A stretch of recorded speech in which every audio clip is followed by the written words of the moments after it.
દાહોદમાં 6 વર્ષની દીકરી માટે એક આ કાળી ઘટના બની, બોટાદની અંદર ઘટના બની, ચાણસ્માની અંદર 14 વર્ષની દીકરી ઉપર એનો યૌન શોષણ થયા। 24 કલાકની અંદર આવી ઘટનાઓની અનેક દાખલા આપણી સામે આવે અને એ વેદના ગુજરાત સરકારને નથી દેખાતી। અને પશ્ચિમ બંગાળમાં કોઈ ઘટના બને તો આ ભારતીય જનતા પાર્ટી વાળા રેલી કાઢે। હવે આ દીકરી માટે કરીને રેલી કાઢો તો અમે તમને અભિનંદન આપશું।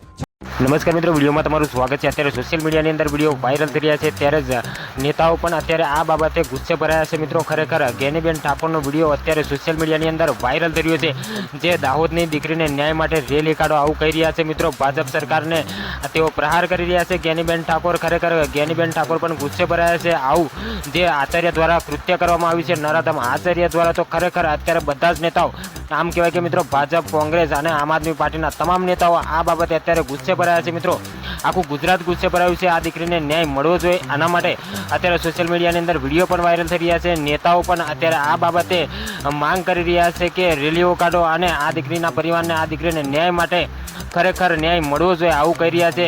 તમામ નેતાઓ ભાજપના કહી રહ્યા છે, કોંગ્રેસના કહી રહ્યા છે, આમ આદમી પાર્ટીના તમામ નેતાઓ આ દીકરીના સપોર્ટમાં છે। મિત્રો, દીકરીના પરિવારના સપોર્ટની અંદર છે મિત્રો, અને સોશિયલ મીડિયા પણ દીકરીના પરિવારના સપોર્ટમાં છે। મિત્રો, આખું ગુજરાત આમ કહેવાય કે કમેન્ટના માધ્યમથી, વિડીયોના માધ્યમથી બધા જ લોકો અત્યારે સપોર્ટ કરી રહ્યા છે, અને વહેલીમાં વહેલી તકે આ ગોવિંદ નામનો આચાર્ય છે તેને ફાંસીની સજા થાય એવી તમામ લોકો માંગ કરી રહ્યા છે। મિત્રો, વિડીયોને શેર કરી દેજો, ચેનલ પર નવા છો તો ચેનલને સબસ્ક્રાઈબ કરી નાખજો, અને આ દાહોદની દીકરી માટે તમે કમેન્ટની અંદર ઓમ શાંતિ જરૂરથી લખી દેજો મિત્રો, અને આ નરાધમ આચાર્યને ફાંસી મળે એના માટે પણ તમે કંઈક લખી શકો છો। મળીશું આ બીજા વિડીયો સાથે। જય હિન્દ, જય ભારત।